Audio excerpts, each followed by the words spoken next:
नमस्कार, जय हिंद। दृष्टि करंट अफेयर्स की सीरीज़ में आपका बहुत बहुत स्वागत करता हूं। दोस्तों, अपने लास्ट वीडियो में हमने साइंस एंड टेक्नोलॉजी से रिलेटेड मुद्दों पर बात किया था। हालांकि कुछ टेक्निकल इशू की वजह से वो पेगासस स्पाईवेयर के बाद वाले जो टॉपिक्स हैं वो रुक गए थे, काम नहीं कर रहा था वीडियो। तो हम पहले उन टॉपिक्स को कवर कर लेते हैं। इसमें जो हमारा पहला टॉपिक वो पेगासस स्पाईवेयर के बारे में है। स्पाई का मतलब क्या होता है? जासूस। और वेयर का मतलब क्या हो गया? सॉफ्टवेयर। ठीक है, तो दोनों को मिला करके क्या बना? स्पाईवेयर। पेगासस वो सॉफ्टवेयर का नाम है। तो पेगासस क्या है? एक ऐसा सॉफ्टवेयर जो लोगों के मोबाइल से डेटा को हैक करके जो डेवलप किया है जिसने इस ऐप को, उसके मोबाइल में भेज देता है। ठीक है, तो आपको याद रखना है पेगासस क्या है? एक स्पाईवेयर है जिसे इजरायली कंपनी NSO ग्रुप के द्वारा विकसित किया गया। भारत के भी कई मोबाइल कंपनी लोग इस पेगासस स्पाईवेयर के शिकार बने थे, तब ये काफ़ी चर्चा में आ गया था। ठीक है, आगे चलते हैं। कोरोना वायरस का कहर। कोरोना वायरस की उत्पत्ति कहाँ हुई? चीन के हुबेई प्रांत के वुहान शहर में। ठीक है, शहर का नाम क्या है? वुहान। चीन के कौन सा प्रांत है? हुबेई प्रांत है। 31 दिसंबर 2019 को चाइना ने WHO को बोला कि हमारे यहाँ कुछ अज्ञात कारणों से निमोनिया के केसेस आ रहे हैं।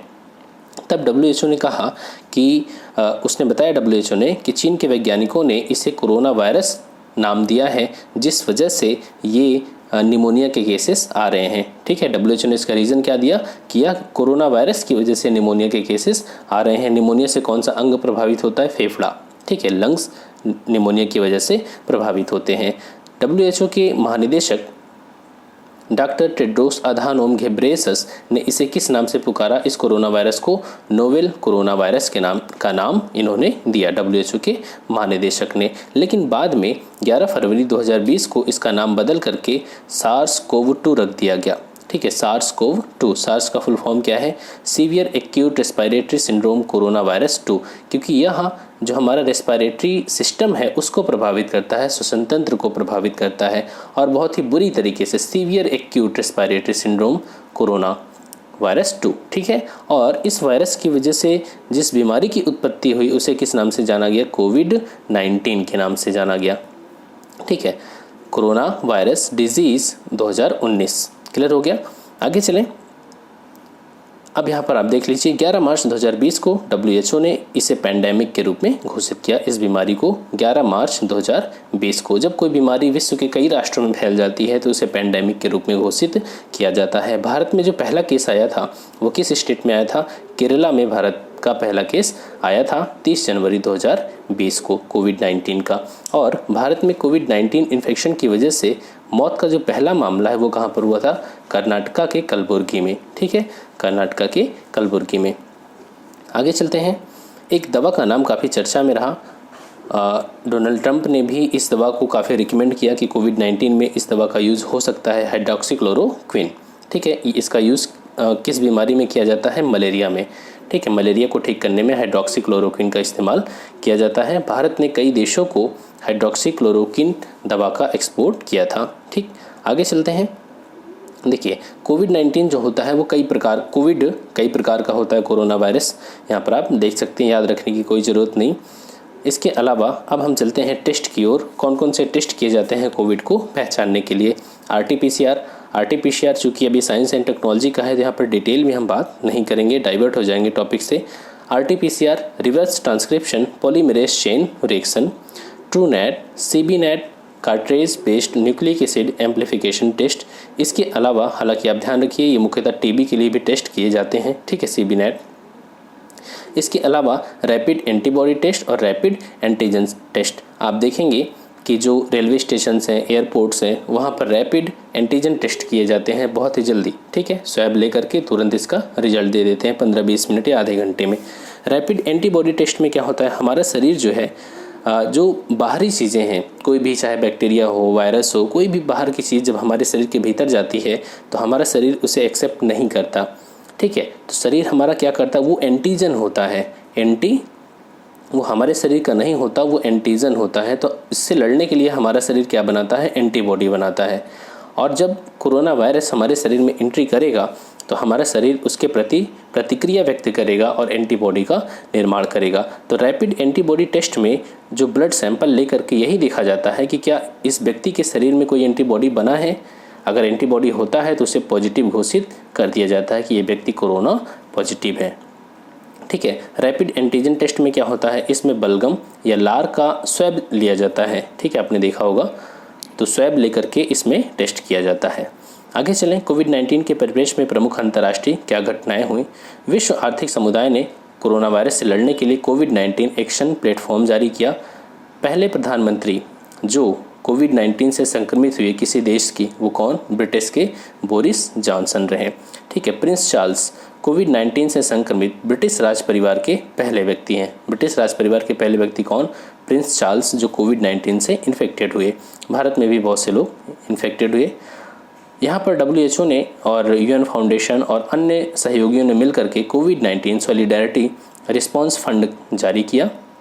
इससे लोगों में जो वैश्विक दाता हैं उनसे अपील की गई कि आप इसमें दान करिए ताकि कोविड से लड़ने में मदद मिल सके। ठीक है, यहाँ पर विभिन्न प्रकार की योजनाएं हैं। कोरोना कवच भारत सरकार, Break the Chain Kerala, Operation Shield Delhi सरकार, नाडी ऐप पुदुचेरी, तो ये बिल्कुल भी याद रखने की ज़रूरत नहीं है। चलिए आगे चलते हैं। कोवैक्सीन भारत का पहला स्वदेशी कोविड-19 टीका। कोवैक्सीन क्या नाम है, भारत का जो अपना टीका बनाया जा रहा है कोविड-19 से संबंधित, उसका नाम है कोवैक्सीन। किसके द्वारा बनाया गया, भारत बायोटेक कंपनी के द्वारा बनाया गया, भारत की कंपनी है। और इसमें ICMR राष्ट्रीय विषाणु विज्ञान संस्थान, इन दोनों की मदद ली गई। ठीक है, इसके अलावा एक टीका और है यहाँ पर, जाइडस कैडिला के द्वारा ये टीका बनाया जा रहा है। इसने नाम रखा है जाइकोव-डी। ठीक है, जाई मतलब जाइडस, कंपनी का नाम, CoV-D corona virus disease. Zydus Cadila ने एक और यहाँ पर वैक्सीन बना रही है कंपनी जाइकोव-डी के नाम से। ठीक है, सबका ट्रायल चल रहा है। स्पुतनिक 5 काफ़ी चर्चा में रही है। ये पहला स्पुतनिक 5, ये जो टीका है रसिया के द्वारा डेवलप किया गया, पहला रजिस्टर्ड कोविड-19 टीका का दर्जा इसे हासिल हुआ है, स्पुतनिक 5 को। आखिर स्पुतनिक क्या है, तो स्पुतनिक ये विश्व का पहला कृत्रिम उपग्रह है जो कि USSR के द्वारा लॉन्च किया गया था 1957 में सफलतापूर्वक। ठीक है, और आप देखेंगे कि कोल्ड वार में यहीं से अमेरिका और USSR के बीच में स्पेस में प्रतिस्पर्धा शुरू हो जाती है। तो 1957 में USSR ने जो सैटेलाइट लॉन्च किया था उसका नाम क्या था, स्पुतनिक 1। उसी के नाम पे स्पुतनिक 5 इस वैक्सीन का नाम रखा गया है। क्लियर हो गया। चलिए आगे चलते हैं। निमोनिया का स्वदेशी टीका। निमोनिया जो फेफड़े को प्रभावित करता है, इसका स्वदेशी टीका विकसित किया गया किसके द्वारा, serum institute of India private limited के द्वारा। ठीक है, और इस वैक्सीन को हमारे भारतीय औषधि महानियंत्रक DCGI ने बाज़ार में बेचने को मंजूरी दे दी। ठीक है, drugs controller general of India, इन्होंने इसे बाज़ार में बेचने की मंजूरी दे दी है। ठीक, इस तरीके का स्वदेशी तकनीक से विकसित यह भारत का पहला टीका है। इस टीके को भारत के साथ साथ गैम्बिया में भी इसका ट्रायल किया गया था। गैम्बिया कहाँ पर है, अफ्रीका में। और ये जो निमोनिया डिजीज़ होता है बच्चों में, किस बैक्टीरिया की वजह से होता है, तो स्ट्रेप्टोकोकस निमोनिया। ठीक है, इस बैक्टीरिया का नाम है स्ट्रेप्टोकोकस निमोनिया, और निमोनिया होता है यहाँ पर बैक्टीरिया की वजह से। ठीक है, तो इसके प्रति ये जो वैक्सीन बनाई गई इस बैक्टीरिया के कारण होने वाले बीमारी के प्रति सुरक्षा प्रदान करेगा। आगे चलते हैं। श्रीलंका और मालदीव खसरा और रुबेला मुक्त देश घोषित किए गए। खसरा और रुबेला ये वायरस से होने वाले रोग है और श्रीलंका और मालदीव को इस वायरस जनित बीमारी से मुक्त देश घोषित कर दिया गया है। किसने घोषित किया, WHO ने, विश्व स्वास्थ्य संगठन ने। लेकिन याद रखिएगा, ये जो WHO है उसके लिए दक्षिण पूर्व एशिया क्षेत्र में कितने देश आते हैं, 11। ध्यान दीजिएगा वर्ड पे, दक्षिण पूर्व Asia, Indonesia, Sri Lanka, Thailand, Timor Leste, Bangladesh, Bhutan, DPR Korea, Bharat, Maldives. अब देखिए भारत भी WHO के लिए किस क्षेत्र में आता है, दक्षिण पूर्व एशिया क्षेत्र में, तो इससे कंफ्यूज मत होइए।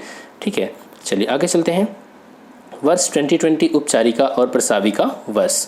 उपचारिका का मतलब हो गया नर्स और प्रसाविका का मतलब हो गया मिड वाइफ। तो WHO ने 2020 को उपचारिका और प्रसाविका वर्ष के रूप में मनाने का निर्णय लिया है। ठीक है, इसको याद रखिए आप, और कोई भी खास बात यहाँ पर नहीं है। पाकिस्तान के द्वारा नए टाइफाइड टीके लगाने की शुरुआत। ठीक है, पाकिस्तान में एक कार्यक्रम चल रहा है, रूटीन इम्यूनाइजेशन प्रोग्राम, अर्थात वैक्सीनेशन का काम चल रहा है कि सभी को वैक्सीन दी जाए। तो उसने टाइफाइड के टीके लगाने शुरू कर दिए हैं। याद रखना है कि ये जो टाइफाइड का टीका है इसका नाम क्या है, तो इसका नाम है typhoid conjugate vaccine, typhoid conjugate vaccine. और इसे डेवलप किसके द्वारा किया गया है, तो इसे डेवलप किया गया है भारत बायोटेक इंटरनेशनल लिमिटेड के द्वारा, भारत बायोटेक इंटरनेशनल लिमिटेड के द्वारा। और पाकिस्तान इस टीके को अपने नियमित प्रतिरक्षण कार्यक्रम में शामिल करने वाला विश्व का पहला देश बन गया है। ठीक है, अभी तक किसी देश ने इस वैक्सीन को अपने जो रूटीन इम्यूनाइजेशन प्रोग्राम चल रहा है उसमें शामिल नहीं किया, लेकिन पाकिस्तान ने इसे शामिल किया है। आगे चलते हैं, नेशनल हेल्थ प्रोफाइल 2019 के बारे में है। केंद्रीय स्वास्थ्य और परिवार कल्याण मंत्री डॉक्टर हर्षवर्धन ने नेशनल हेल्थ प्रोफाइल नामक रिपोर्ट जारी किया। इसमें क्या बताया गया, तो आइए देखते हैं। इस समय भारत में जो जीवन प्रत्याशा है वो कितनी है, 68.7 ईयर्स है। ठीक है, 68.7 वर्ष है। जबकि अगर महिलाओं की बात करें तो महिलाओं में यहाँ 70.2 वर्ष है और पुरुषों में 67.4 वर्ष है। ठीक है, जीवन प्रत्याशा, और दोनों का एवरेज कितना हो जाएगा, 68.7 वर्ष। भारत में TFR कितना है, तो 2016 में भारत की TFR 2.3 दर्ज की गई। TFR क्या होता है कि एक औरत अपने प्रजनन काल में कुल कितने बच्चों को जन्म देती है, तो 15 से 49 वर्ष माना जाता है प्रजनन काल। तो इस उम्र में औसतन एक महिला कितने बच्चों को जन्म देती है, यही होता है TFR, टोटल फर्टिलिटी रेट। ठीक है, अगर बात करें उत्तर प्रदेश में जन्म दर कितनी है, तो 25.9। इसके अलावा चलिए, और कोई भी चीज़ यहाँ पर ज़रूरी नहीं है, आप देख सकते हैं कुछ डेटा यहाँ पर। काला जार के सर्वाधिक मामले कहाँ पर दर्ज किए गए, बिहार में। इंसेफ्लाइटिस के संक्रमण और उसके चलते मृत्यु कहाँ पर सबसे ज़्यादा हुई, असम में। ठीक है, चलिए आगे चलते हैं। राष्ट्रीय पशु रोग नियंत्रण कार्यक्रम, इसकी शुरुआत कहाँ से हुई, मथुरा से हुई। 11 सितंबर 2019 को मोदी जी के द्वारा राष्ट्रीय पशु रोग नियंत्रण कार्यक्रम की शुरुआत हुई। कौन कौन सी बीमारियाँ इसमें कवर की जाएंगी, इसमें फुट एंड माउथ रोग, खुरपका और मुंहपका रोग, ब्रूसिलोसिस। ठीक है, ब्रूसिलोसिस, इन बीमारियों का अंत करना है। अब इसमें ध्यान रखिएगा, ये जो बीमारियां हैं इनको 2025 तक कंट्रोल करना है। ठीक है, 2025 तक इनको कंट्रोल करना है और 2030 तक इनको पूरी तरीके से इरेडिकेट करने का लक्ष्य रखा गया है और 100% इसमें सेंटर फंडिंग कर रहा है। ठीक है, आप यहाँ पर देखें तो ये जो फुट एंड माउथ रोग है, इसकी ये किन जानवरों में होता है, मुख्यतः ऐसे जानवर जिनका खुर जो है वो विभाजित होता है। आप बकरी, गाय, भैंस का खुर देखिएगा तो 2 भागों में बटा होता है। ठीक है, और खुर और फुट एंड माउथ रोग इन्हीं जानवरों को होता है और ये विषाणु से होता है। कौन सा विषाणु है, तो आप यहाँ देख सकते हैं, एप्थोवायरस। ठीक है, एप्थोवायरस की वजह से ये बीमारी होती है और इससे दुग्ध उत्पादन की क्षमता में तेज़ी से कमी आती है। जिस जानवर को ये हो जाता है उसके दूध देने की क्षमता कम हो जाती है। ब्रूसिलोसिस की बात करें तो यह बैक्टीरिया से होता है, ब्रुशेला नामक बैक्टीरिया से होता है। इसे ही मेडिटेरेनियन फीवर, भूमध्य सागरीय ज्वर या माल्टा ज्वर के नाम से भी जानते हैं, माल्टा ज्वर के भी नाम से जानते हैं।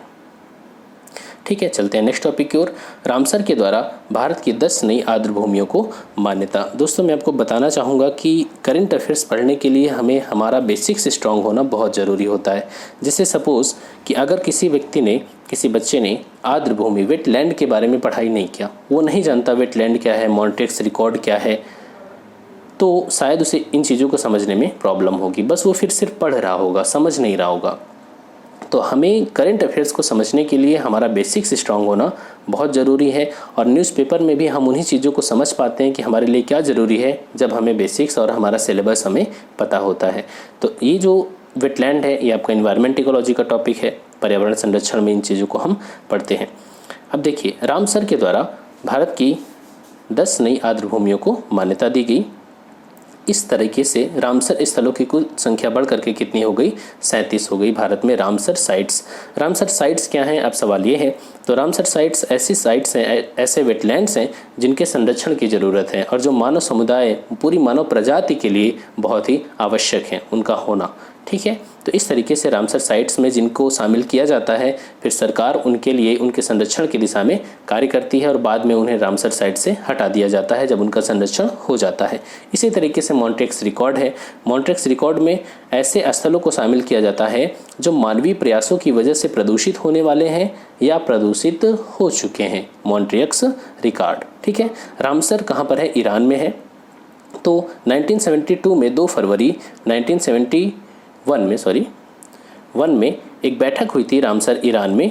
वहीं पर ये रामसर को संरक्षित कर जो वेटलैंड्स हैं उनको संरक्षित करने की बात उठी थी, और इसीलिए 2 फरवरी को हम हर वर्ष रामसर दिवस के रूप में भी मनाते हैं, आर्द्रभूमि दिवस के रूप में भी मनाते हैं। अब यहाँ पर देखें तो जो 10 नए स्थलों को शामिल किया गया उसमें आप देख सकते हैं कि उत्तर प्रदेश के कितने हैं, 6 हैं। ठीक है, उत्तर प्रदेश के 6। आइए देख लेते हैं कौन कौन से हैं। नांदौर मधमेश्वर यहाँ पर नासिक महाराष्ट्र में है। केशवपुर ज्ञानी सामुदायिक रिजर्व गुरदासपुर पंजाब। यूपी की बात कर लेते हैं, यहाँ देखिए नवाबगंज पक्षी अभ्यारण्य कहाँ पर है, उन्नाव में, यूपी। पार्वती अर्गा पक्षी अभ्यारण्य गोंडा उत्तर प्रदेश। समान पक्षी अभ्यारण्य मैनपुरी उत्तर प्रदेश। समसपुर पक्षी अभ्यारण्य रायबरेली यूपी। सांडी पक्षी अभ्यारण्य हरदोई में है, और सरसई नवर झील ये कहाँ पर है, इटावा यूपी में है। ठीक है, ईरान के शहर रामसर के नाम पर इस कन्वेंशन का नामकरण किया गया था, रामसर कन्वेंशन। क्लियर हो गया। चलिए आगे चलते हैं। वैश्विक ई कचरा निगरानी रिपोर्ट, इसमें बताया गया कि ई कचरा किस देश में सबसे ज़्यादा उत्पादित होता है। तो आइए देख लेते हैं। देखिए 2019 में रिकॉर्ड 53.6 मिलियन मीट्रिक टन ई कचरे का उत्पादन हुआ। औसतन कितना है, 7.3 किलोग्राम प्रति व्यक्ति। ई कचरा जो टॉपिक है वो भी आपका पॉल्यूशन टॉपिक से रिलेटेड है, इन्वायरमेंट इकोलॉजी में। ठीक है, यहाँ पर आइए बात करते हैं। देखिए शीर्ष 5 ई कचरा उत्पादक देश, शीर्ष 5 ई कचरा उत्पादक देश कौन कौन से हैं। चीन, संयुक्त राज्य अमेरिका, और भारत किस नंबर पे है, 3rd पोजीशन पे है। भारत 3rd पोजीशन पे है, 2.4 किलोग्राम प्रति व्यक्ति। ठीक है, सबसे ज़्यादा चीन में ई कचरा उत्पादित होता है। 2nd पोजीशन यूएसए और 3rd पोजीशन भारत। हालांकि भारत बहुत जल्दी ही हो सकता है ये टॉप पे आ जाए, लेकिन अब यहाँ पर बात करें शीर्ष 5 प्रति व्यक्ति ई कचरा उत्पादक देश, तो यहाँ पर देखिए नॉर्वे, ठीक है, नॉर्वे, यूके और स्विट्जरलैंड। नॉर्वे, यूके और स्विट्जरलैंड ये प्रति व्यक्ति के हिसाब से है। ठीक है, प्रति व्यक्ति ई कचरा उत्पादक देश है। ई कचरा में क्या क्या शामिल होता है तो आप देख सकते हैं, computer, television, radio, mobile, washing machine, microwave, oven, CD player, पंखा, आयरन, स्कैनर, ट्यूबलाइट, सारी चीज़ें ई वेस्ट में आती हैं। इसमें इलेक्ट्रॉनिक वेस्ट और इलेक्ट्रिक वेस्ट दोनों आता है। इलेक्ट्रॉनिक और इलेक्ट्रिक दोनों में अंतर है। ठीक है, आप इसको देख सकते हैं। आगे चलते हैं, कचरा मुक्त शहरों की स्टार रेटिंग। ऐसे शहरों को रेटिंग दी गई जो कचरा से मुक्त हैं, 1, 2, 3, 4, 5, 6, 7। जो पूरी तरीके से कचरा से मुक्त हैं उन्हें 7 स्टार रेटिंग दी गई। हालांकि इसमें किसी को भी 7 स्टार रेटिंग नहीं मिली। यहाँ पर देखें तो हरदीप सिंह पुरी केंद्रीय आवासन और शहरी मामलों के राज्य मंत्री, इन्होंने कचरा मुक्त शहरों की स्टार रेटिंग के परिणामों की घोषणा किया। ठीक है, आइए देखते हैं 5 स्टार रेटिंग किन किन शहरों को मिली। तो अंबिकापुर छत्तीसगढ़, राजकोट गुजरात, सूरत गुजरात, मैसूर कर्नाटका, इंदौर मध्य प्रदेश, नवी मुंबई महाराष्ट्र, इनको 5 स्टार रेटिंग प्राप्त हुई। उत्तर प्रदेश के 6 शहरों को 1 स्टार रेटिंग प्राप्त हुई। उत्तर प्रदेश के 6 शहर कौन कौन हैं, अलीगढ़, गजरौला, गाजियाबाद, झांसी, लखनऊ, नोएडा, इनको 1 स्टार रेटिंग प्राप्त हुई। ठीक है, अब यहाँ पर देखें तो कचरा मुक्त शहरों के लिए 7 स्टार रेटिंग दी जाती है, लेकिन किसी को भी 7 स्टार रेटिंग नहीं मिली।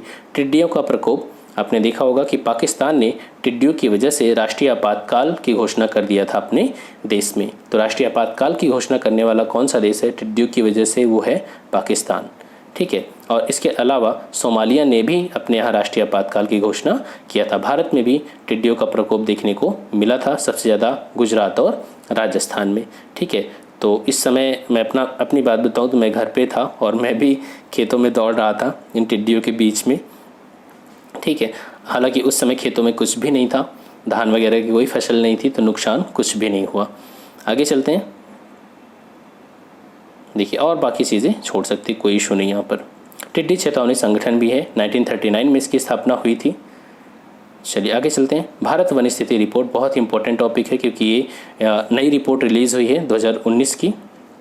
30 दिसंबर 2019 को पर्यावरण एवं जलवायु परिवर्तन मंत्री प्रकाश जावड़ेकर के द्वारा इस रिपोर्ट को जारी की गई। 2017 से अक्टूबर 2017 से फरवरी 2018 के सैटेलाइट आंकड़ों के माध्यम से इस रिपोर्ट को जारी किया गया था। डेटा कलेक्ट किए गए थे, उस आधार पर रिपोर्ट बनाई गई थी। अब यहाँ पर बात करें कि 2019 की वन रिपोर्ट के अनुसार यहाँ पर 2 चीज़ें आप ध्यान देना, वनावरण और वृक्षावरण, फॉरेस्ट कवर और ट्री कवर। ठीक है, तो जो वनावरण है भारत में वो कितना है, आप देख सकते हैं 71.22 मिलियन हेक्टेयर है, जो देश के कुल भौगोलिक क्षेत्र का 21.67% है। अगर आपसे पूछा जाए वनावरण कितना है, तो वनावरण है 21.67% है भारत के कुल क्षेत्रफल का। अगर आपसे स्क्वायर किलोमीटर में पूछा जाए तो 712,249 ऐसे करके कुछ याद कर लीजिए, 712,249।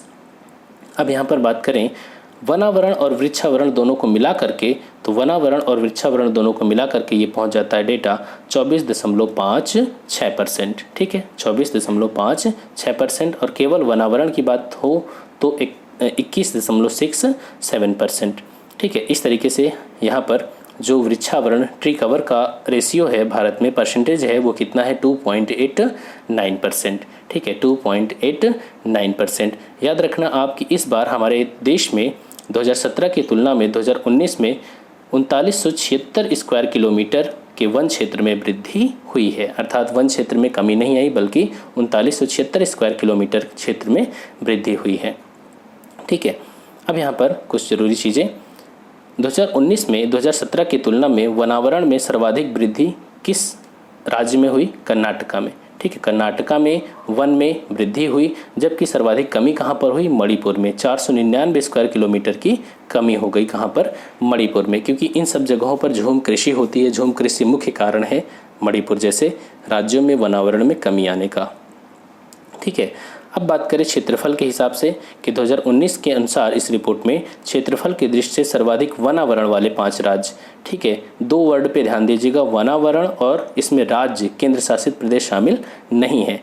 और यहाँ पर किस आधार पे, क्षेत्रफल के आधार पे। तो जब भी आप याद रखिएगा क्षेत्रफल की बात आएगी तो आप बड़े राज्यों को चूज़ करेंगे। ठीक है, जब भी क्षेत्रफल की बात आएगी आप बड़े राज्यों को चूज़ करेंगे। इसमें टॉप पर कौन है, मध्य प्रदेश, सेकेंड अरुणाचल प्रदेश, छत्तीसगढ़, उड़ीसा और महाराष्ट्र। ये है एरिया के हिसाब से सर्वाधिक वनावरण वाले राज्य। अब बात करें परसेंटेज के हिसाब से सर्वाधिक वनावरण प्रतिशतता वाले 5 राज्य, तो इसमें लक्षद्वीप, जब भी परसेंटेज की बात आएगी तो आप छोटे राज्यों को चूज़ करेंगे, लक्षद्वीप, मिजोरम, अंडमान निकोबार द्वीप समूह। ठीक है, अब चूंकि यहाँ पर लक्षद्वीप, अंडमान निकोबार यूनियन टेरिटरी है, अगर आपसे केवल राज्य पूछा जाएगा तो पहले नंबर पे कौन आ जाएगा, मिजोरम, फिर अरुणाचल प्रदेश, फिर मेघालय। अगर आपसे 5 राज्य और संघीय क्षेत्र पूछा जाए मिला करके तो लक्षद्वीप, मिजोरम, अंडमान निकोबार, अरुणाचल और मेघालय। सर्वाधिक वनावरण प्रतिशतता वाले भारत के 5 राज्य। ठीक है, इसमें यूनियन टेरिटरी को शामिल नहीं किया गया, तो मिजोरम, अरुणाचल, मेघालय, मणिपुर, नागालैंड। अगर अब ट्री कवर की बात करें, वृक्षावरण की बात करें, तो सर्वाधिक क्षेत्रफल वाले 3 राज्य कौन कौन से हैं क्षेत्रफल के हिसाब से, तो महाराष्ट्र, मध्य प्रदेश और राजस्थान। ठीक है, जब भी मैंने बताया कि एरिया की बात होगी तो आप बड़े राज्य लेंगे, महाराष्ट्र, मध्य प्रदेश और राजस्थान। जबकि न्यूनतम कहाँ पर है, सिक्किम, मणिपुर और त्रिपुरा में। ये तो हो गया क्षेत्रफल के आधार पे।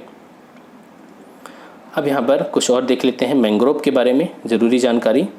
भारत में मैंग्रोव भी आपका एनवायरनमेंट का टॉपिक है। मैंग्रोव आवरण देश के 12 तटीय राज्यों और संघ शासित प्रदेशों के 4975 स्क्वायर किलोमीटर क्षेत्र में फैला है, जो कि 2017 से 54 स्क्वायर किलोमीटर अधिक है। भारत में मैंग्रोव का कुल कवर कितना है, 4975 स्क्वायर किलोमीटर, 54 किलोमीटर स्क्वायर इस मैंग्रोव वनस्पति में वृद्धि देखने को मिली है। और ये जो 4975 स्क्वायर किलोमीटर है, ये हमारे देश के कुल भौगोलिक क्षेत्र का 0.15% है। सर्वाधिक मैंग्रोव कहाँ पाए जाते हैं, तो सर्वाधिक मैंग्रोव देखने को मिलेंगे पश्चिम बंगाल में, उसके बाद गुजरात में, उसके बाद अंडमान निकोबार द्वीप समूह में, उसके बाद आंध्र प्रदेश में। जबकि अगर 4 सर्वाधिक मैंग्रोव आच्छादित जिलों की बात करें, किन किन जिलों में सबसे ज़्यादा मैंग्रोव है, तो वो दक्षिणी 24 परगना, पश्चिम बंगाल में 24 परगना के 2 जिले हैं, एक उत्तरी 24 परगना, एक दक्षिणी 24 परगना। ठीक है, तो दक्षिणी 24 परगना, पश्चिम बंगाल, यहाँ पर सबसे ज़्यादा मैंग्रोव देखने को मिलेगा। इसके बाद कच्छ, गुजरात, और इसके बाद उत्तरी अंडमान एंड निकोबार द्वीप समूह, और चौथा है जामनगर, गुजरात। ठीक है, तो ये वो ज़िले हैं जहाँ पर सर्वाधिक मैंग्रोव देखने को मिलेंगे। देश की कुल मैंग्रोव आवरण में जो दक्षिणी 24 परगना है, वहाँ पर 41.85% मैंग्रोव पाए जाते हैं। कुल मैंग्रोव का 41.85% कहाँ पर मिलते हैं? दक्षिणी 24 परगना में मिलते हैं। ठीक है, अब उत्तर प्रदेश की बात करें तो उत्तर प्रदेश में रिकॉर्डेड फॉरेस्ट एरिया कितने हैं? तो 16,582 स्क्वायर किलोमीटर है, जो कि यूपी के भौगोलिक क्षेत्र का 6.88% है और भारत के कुल वन क्षेत्र का कितना है? 2.17% है। अगर बात करें फॉरेस्ट कवर वनावरण की तो 14,805.65 स्क्वायर किलोमीटर है उत्तर प्रदेश में, जो कि राज्य के कुल भौगोलिक क्षेत्र का कितना है? 6.15% है। ठीक है, और इसमें 126.65 स्क्वायर किलोमीटर की वृद्धि हुई है 2017 के मुकाबले। अब अगर यहाँ पर वृक्षावरण की बात करें तो उत्तर प्रदेश में 7,342 स्क्वायर किलोमीटर कुल वृक्षावरण है और जो कि भौगोलिक क्षेत्र का कितना है? 3.05% है। इस तरीके से वृक्षावरण और वनावरण दोनों मिला दें तो 22,148 स्क्वायर किलोमीटर हो जाता है, जो कि उत्तर प्रदेश के कुल भौगोलिक क्षेत्रफल का कितना है? 9.2% है। अब अगर जिलों की बात करें तो उत्तर प्रदेश के सर्वाधिक वनावरण क्षेत्र वाले जिले कौन से हो जाते हैं? सोनभद्र, लखीमपुर खीरी और मिर्ज़ापुर। अगर परसेंटेज की बात करें वनावरण में तो सोनभद्र, चंदौली और पीलीभीत। ठीक है, इसको तो ज़रूर आप याद रखिएगा, वनावरण क्षेत्र के हिसाब से और परसेंटेज के हिसाब से। क्लियर हो गया? सतत नाइट्रोजन प्रबंधन पर कोलंबो घोषणा। कोलंबो श्रीलंका की राजधानी है। यहीं पर नाइट्रोजन के प्रबंधन के लिए एक घोषणा जारी की गई, जिसे हम कोलंबो घोषणा के नाम से जानते हैं। इसका टारगेट क्या है कि 2030 तक नाइट्रोजन कचरे को आधा कर दिया जाए। ठीक है, बस इतना याद रखिए, 2030 तक नाइट्रोजन कचरे को आधा किया जाए। आगे चलते हैं। 2019 में ओजोन छिद्र का क्षेत्रफल न्यूनतम नासा ने बताया। अमेरिकी स्पेस एजेंसी नासा ने कहा कि 2019 में ओजोन छिद्र का जो क्षेत्रफल है वो सबसे कम हो चुका है। कहने का मतलब जो ओजोन होल है वो धीरे धीरे हीलिंग हो रही है उसकी। कहने का मतलब ओजोन की जो मात्रा है वहाँ पर बढ़ रही है। आगे चलते हैं। Mosaic mission. मोज़ेक मिशन क्या है? जर्मनी का अनुसंधान जलपोत है पोलर ईस्टर्न। ठीक है, क्या नाम है इसका? Polar eastern. यह आर्कटिक जलवायु के अध्ययन के लिए ट्राम्सो नॉर्वे से रवाना हुआ। मोज़ेक मिशन और कुछ नहीं, आर्कटिक जलवायु के अध्ययन के लिए एक मिशन है। ठीक है, मोज़ेक का फुल फॉर्म क्या है? Multi disciplinary observatory for the study of Arctic climate. For the study of Arctic climate कहने का मतलब आर्कटिक की जलवायु का अध्ययन के लिए ये मिशन लॉन्च किया गया, मोज़ेक। ठीक है, बस इतना ही है। और इसमें देख सकते हैं इसमें कौन कौन से संस्थाएं भाग ले रही हैं। तो अल्फ्रेड वेगनर इंस्टीट्यूट, यही वो अल्फ्रेड वेगनर हैं जिन्होंने महाद्वीपीय विस्थापन सिद्धांत दिया। और Helmholtz centre for polar and marine research, इसके नेतृत्व में संचालित किया जा रहा है। ठीक है, तो मोज़ेक मिशन। तो दोस्तों इस वीडियो में इतना ही। और हाँ, आप PDF डाउनलोड कर सकते हैं, 100 क्वेश्चंस का डिस्क्रिप्शन में दिया गया है। तो दोस्तों मिलते हैं नेक्स्ट वीडियो में। Thanks for watching, keep smiling.